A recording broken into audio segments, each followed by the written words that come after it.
Buenos días, feliz domingo de resurrección. Bien, hoy vamos a celebrar este día, el día de la resurrección de nuestro Señor y Salvador Jesucristo, con el tema de la semana que es sostener la tensión de la muerte y la vida con gozo. Así que hermanos, hoy estamos celebrando la resurrección de Jesús de entre los muertos.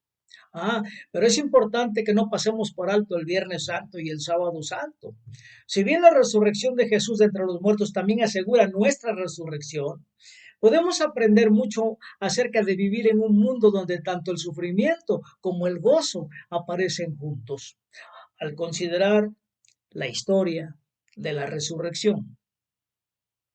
Nuestro sermón de hoy se sustenta en Juan 20, del 1 al 18. Y lleva por nombre o por título Viviendo las preguntas, donde se relata el dolor de María Magdalena y cómo ella y los apóstoles vivieron los interrogantes que suscitaron la muerte y resurrección de Jesús. Y los cristianos tenemos muchas preguntas que nos gustaría que nos respondieran.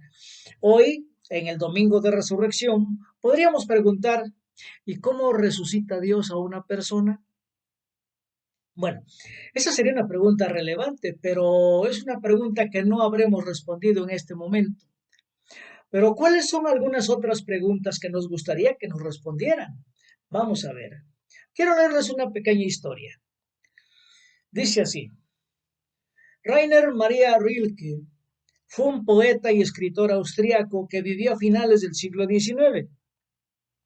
Una de sus obras más famosas, Cartas a un joven poeta, fue una breve colección de cartas que escribió a un joven escritor llamado Franz Capus. El joven escritor le había planteado todo tipo de preguntas a Rilke, pidiendo respuestas que Rilke sabía que no estaba calificado para dar. Esto es lo que Rilke le dijo al joven escritor. Veamos. Ten paciencia con todo lo que está sin resolver en tu corazón y trata de amar las preguntas mismas como habitaciones cerradas y como libros que están escritos en una lengua muy extraña. No busques ahora las respuestas que no se te pueden dar porque no podrías vivirlas. Y el punto es vivir todo. Vive las preguntas ahora. Quizá entonces, gradualmente y sin darte cuenta, vivirás a lo largo de algún día lejano la respuesta. Y no es fácil vivir las preguntas, pero no somos los primeros en tener que hacerlo. Podemos leer el relato de María Magdalena en la tumba de Jesús y ver cómo su dolor se convierte en un gozo burlón al vivir las preguntas sobre la muerte de Jesús en nuevas preguntas sobre lo que significa servir a un Salvador resucitado. Así que vamos a mirar el pasaje que sustenta nuestro sermón a través de la lente de las preguntas que vivían María Magdalena y los apóstoles. Y hermano, notarás que estas cuatro preguntas son las mismas que también enfrentamos cuando luchamos con cambios y dificultades hoy. La primera pregunta es, ¿dónde está Jesús?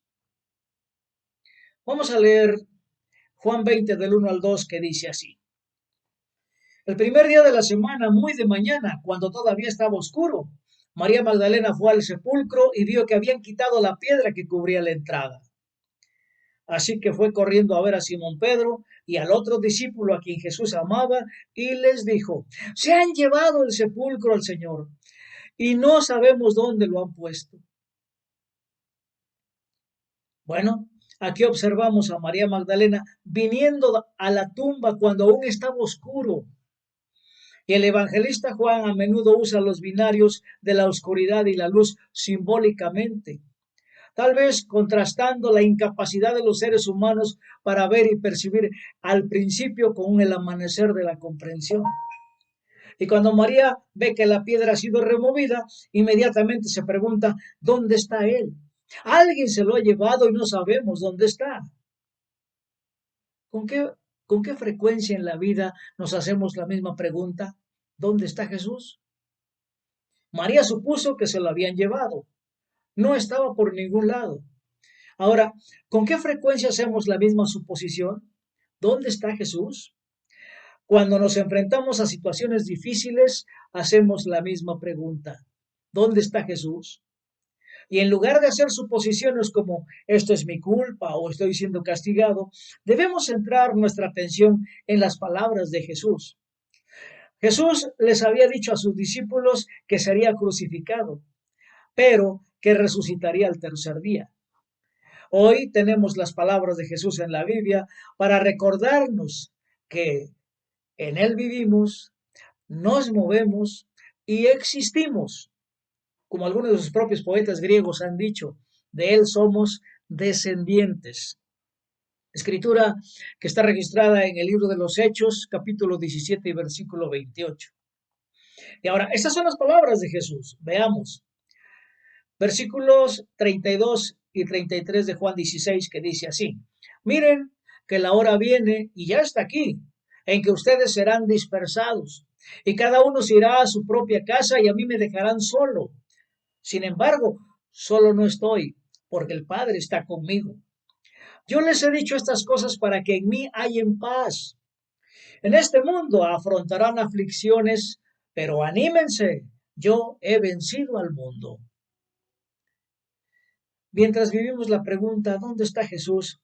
Podemos vivir por la verdad de que Él está vivo, está en nosotros y nosotros vivimos en Él. Amén.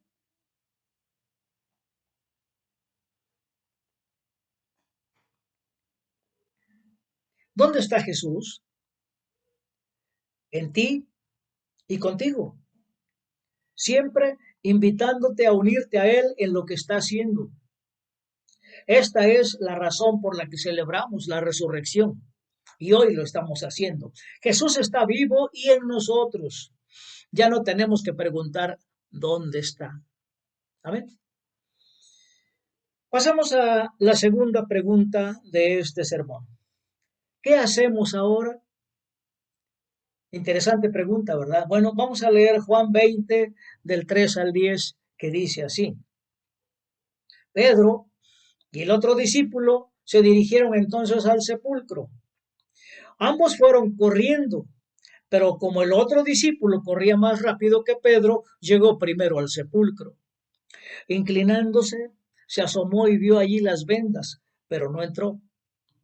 Tras él llegó Simón Pedro y entró en el sepulcro, vio ahí las vendas y el sudario que había cubierto la cabeza de Jesús, aunque el sudario no estaba con las vendas, sino enrollado en un lugar aparte.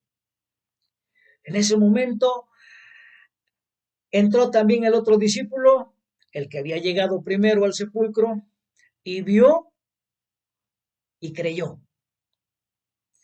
Hasta entonces no habían entendido la escritura que dice que Jesús tenía que resucitar. Versículo 10. Los discípulos regresaron a su casa. Bueno, estos versículos nos cuentan lo que sucedió cuando Pedro y Juan llegaron a la tumba.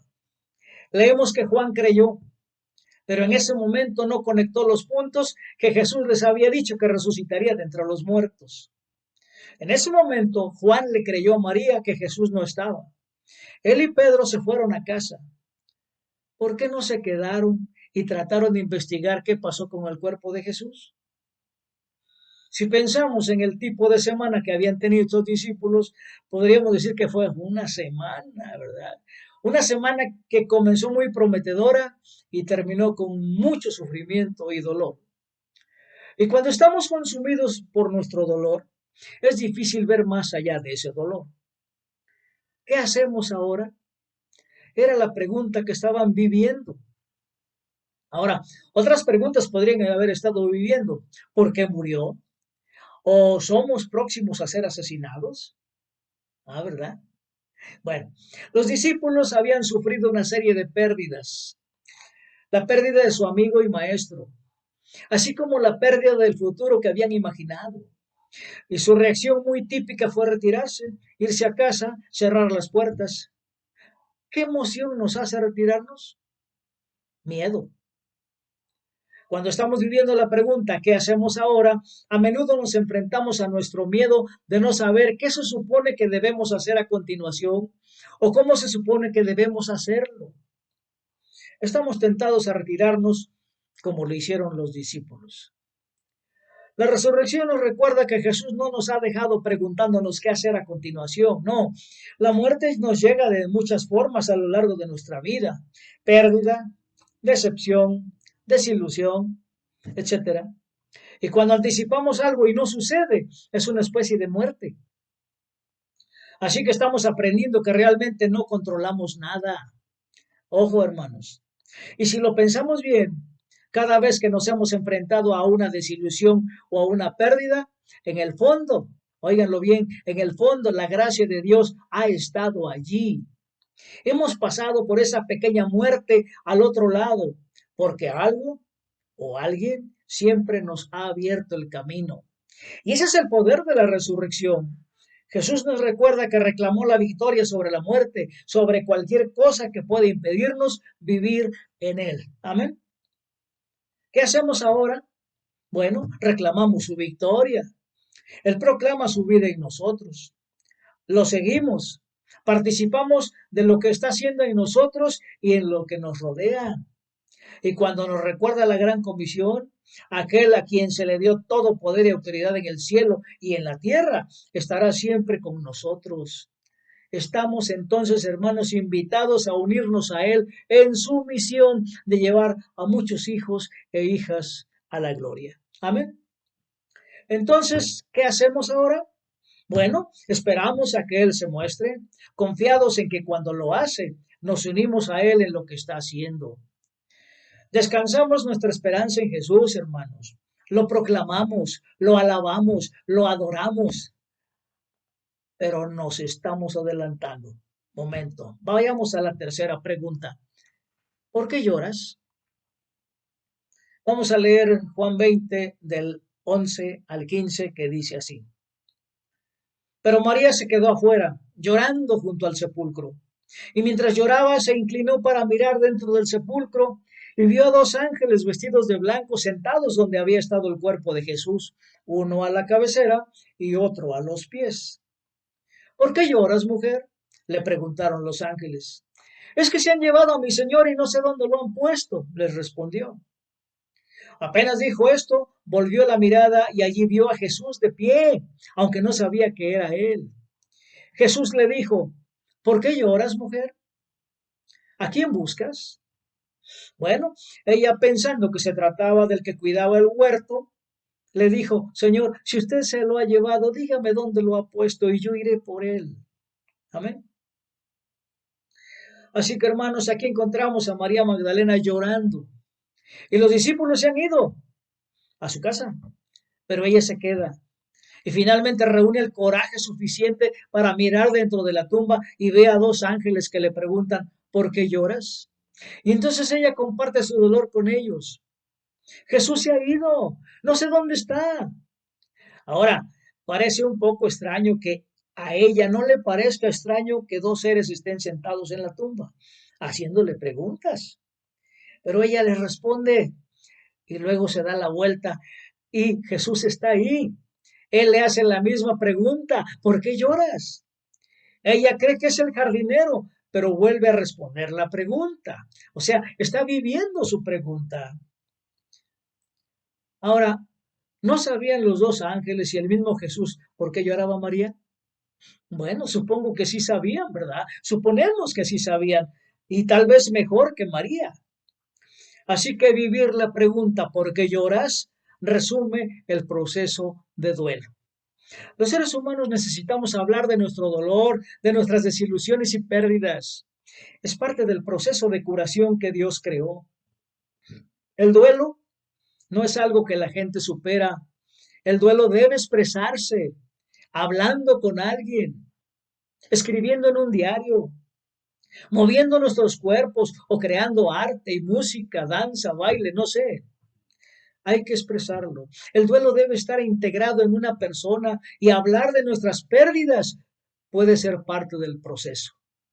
Y cuando estamos procesando una pérdida o una decepción, viviendo la pregunta ¿por qué lloras? Nos ayuda a procesar e integrar la pérdida de nuestras vidas. Nos ayuda a sanar, hermanos, y en última instancia nos devuelve al sanador. Jesús comprende nuestro dolor, hermanos, nuestro sufrimiento y entra en él con nosotros. Amén. Así que la resurrección nos recuerda que nuestro llanto es por un momento. La alegría de conocer a Jesús y saber que su resurrección es nuestra resurrección nos anima a no afligirnos como los demás, sin esperanzas. No, la resurrección nos recuerda que nuestro dolor se convertirá en alegría porque sabemos que hemos resucitado con Él y hemos ascendido con Él. Amén. Hermanos, vamos a ver la cuarta y última pregunta de este mensaje. ¿Volverá la vida a ser como antes? Leamos Juan 20 del 16 al 18 que dice así. María, le dijo Jesús. Ella se vuelve y exclamó, Raboni, que en arameo significa maestro. Suéltame, porque todavía no he vuelto al Padre. Ve más bien a mis hermanos y diles, vuelvo a mi Padre, que es Padre de ustedes, y a mi Dios, que es Dios de ustedes. Y María Magdalena se fue a darle la noticia a los discípulos. He visto al Señor, exclamaba, y les contaba lo que él le había dicho. Amén. Así que cuando Jesús pronuncia el nombre de María, ella lo reconoce inmediatamente, instantáneamente. Raboni, le dice. Y aunque la escritura no lo dice, está implícito que María abraza a Jesús y él le dice, suéltame, porque todavía no he vuelto al Padre. Ahora, esto puede sonar un poco frío. Después de todo, ¿quién podría culparla? La última vez que lo vio estaba muerto en una cruz. Pero podía tener más sentido si entendemos que la pregunta tácita de María es, ¿volverá la vida a ser como era? Y si interpretamos la respuesta de Jesús como, ¿estás dispuesto a cambiar tu visión de cómo se supone que debe ser la vida? ¿Ah? Es una tendencia humana resistirse al cambio o sentir nostalgia por los buenos viejos tiempos. ¿No le parece? ¿O no les parece? Sería una suposición natural que María pensara que Jesús podía continuar donde lo dejó, pero en cualquier tipo de muerte. Salir del otro lado significa que las cosas son totalmente diferentes. Somos diferentes. El Espíritu Santo usa las pérdidas y el sufrimiento que soportamos para cambiarnos. Ya sabemos que en el fondo la respuesta a la pregunta que estamos viviendo, ¿volverá la vida a ser como antes? María la sabía, ¿verdad? Y bueno, y nosotros como María debemos avanzar a vivir la pregunta, ¿estamos dispuestos a cambiar nuestra visión de cómo se supone que debe ser la vida? ¿Estamos dispuestos, hermanos, a vivir esa pregunta? ¿Estamos dispuestos a rendirnos a los cambios por los que Dios nos está guiando? Y si vamos a participar de la resurrección, nuestra respuesta debe ser sí, porque la resurrección implica un cambio y un cambio total. Hermanos, la resurrección nos recuerda que cuando Jesús resucitó de la tumba, todo cambió. La muerte perdió su aguijón. La tumba no es una vivienda permanente. Hay vida después de la muerte. Hermanos, Jesús está vivo. Y porque Él vive, nosotros también viviremos para siempre. Amén. ¿No le da gusto, hermano? La resurrección nos recuerda vivir en nuestra nueva realidad, que somos una nueva creación, redimidos y reconciliados con el Padre. Así que la resurrección nos recuerda que las promesas de Dios son seguras. Así como Jesús resucitó de la tumba, nosotros también lo haremos. Y así como Jesús entró en la gloria, así seremos nosotros. Y así como Jesús declaró la victoria, nosotros declaramos la victoria. ¿Saben por qué, hermanos? Todo porque Jesús ha resucitado. Amén. Demos gracias. Padre eterno, te damos gracias por este mensaje, por permitirnos celebrar este domingo de resurrección con estas palabras tuyas, Señor, con esas palabras que nos infunden esperanza y nos infunden seguridad de que tu obra ha sido consumada y que nosotros hemos sido beneficiarios de este gran amor tuyo por el cual tú te entregaste y nos has dado vida eterna, Señor. Nos has hecho también crucificar, resucitar y ascender al cielo. Gracias por esto, Señor. Ahora te entregamos nuestras vidas para que tú nos moldes a tu voluntad, nos transformes, nos hagas completamente diferentes como eres tú, oh Señor Jesucristo, y para que podamos honrarte y alabarte por toda la eternidad. En el nombre de Jesús. Amén.